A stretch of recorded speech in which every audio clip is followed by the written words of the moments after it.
డబ్బు, అనారోగ్యం, ఉద్యోగం, వ్యాపారం, అప్పులతో బాధపడుతున్నారా? మీకోసమే లాంచ్ యువర్ ఫ్యూచర్ ప్రోగ్రామ్.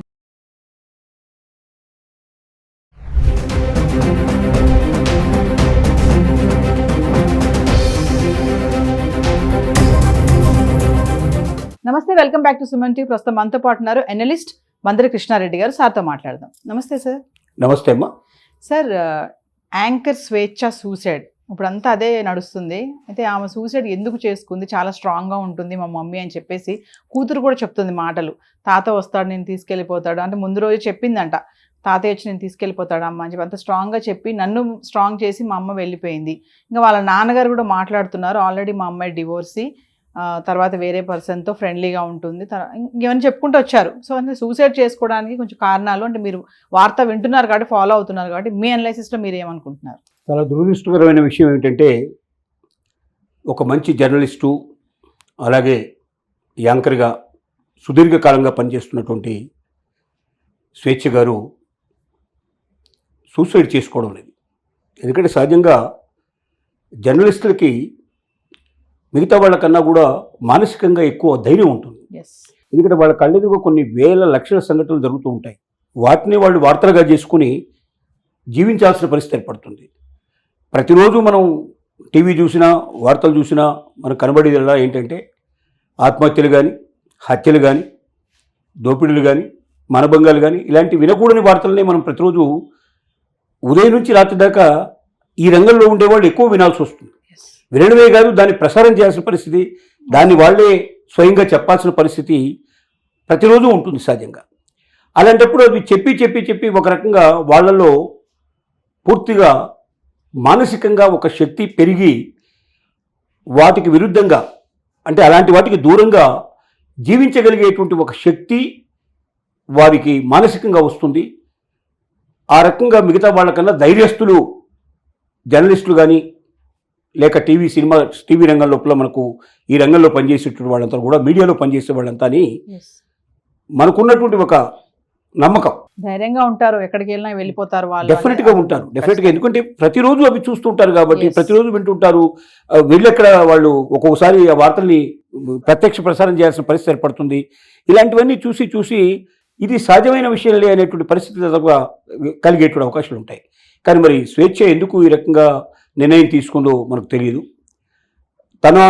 వాళ్ళ తండ్రి గారు చెప్పేటువంటి మాటలను బట్టి కానీ, వాళ్ళ అమ్మాయి చెప్పేటువంటి మాటలు బట్టి కానీ మనకు అర్థమవుతుంది ఏంటంటే, తను డైవర్సీగా ఉన్నటువంటి పరిస్థితి, ఇంతకుముందే డివోర్సు తీసుకోవడం జరిగింది. తర్వాత తన జీవితంలోకి ఒక పూర్ణచంద్రరావు అనేటువంటి ఒక వ్యక్తి ప్రవేశించాడు అని చెప్పి వాళ్ళ ఫాదరు స్టేట్మెంట్ ద్వారా మనకు తెలుస్తోంది. తను కూడా జర్నలిజంలోనే ఉన్నారని తెలుస్తోంది. కానీ అతను వివాహితులని,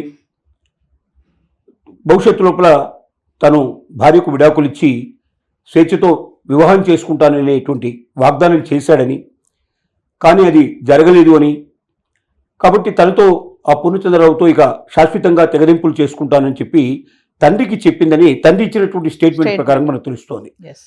అంటే దీని అర్థం ఏంటంటే, వీళ్ళిద్దరి మధ్య బాగా పీక్ వెళ్ళిపోయింది, తగవ అనేది వెళ్ళిపోయింది అనేది అర్థమవుతోంది.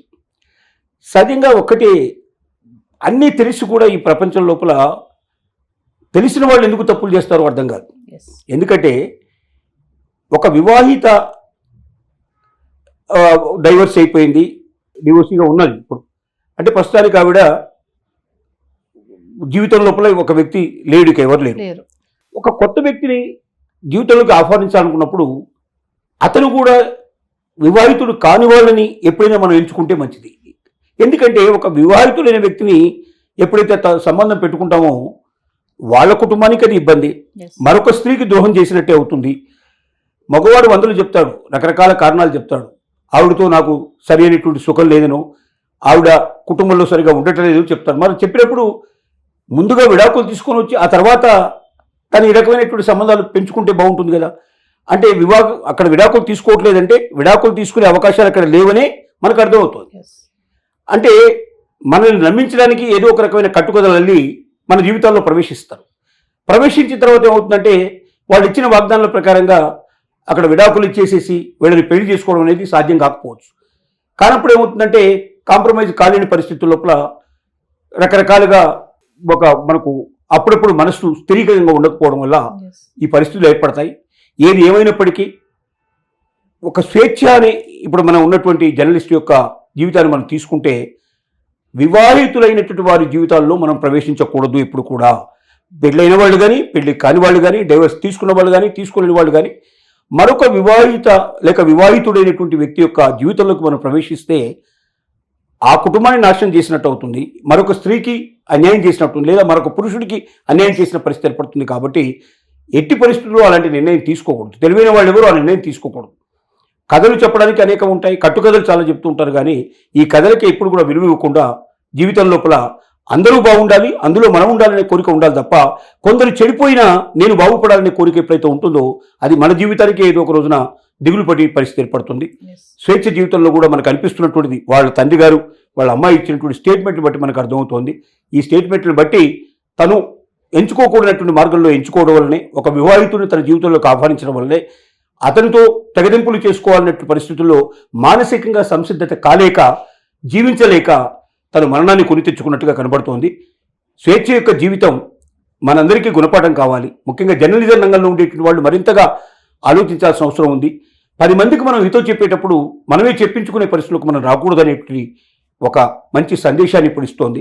ఏదేమైనప్పటికీ ఆవిడ ఆత్మ తప్పనిసరిగా శాంతి చేకూరాలని, ఆ కుటుంబానికి భగవంతుడు అన్ని రకాలుగా ధైర్యాన్ని చేకూర్చాలని మనం ప్రార్థన చేద్దాం. Thank you, sir.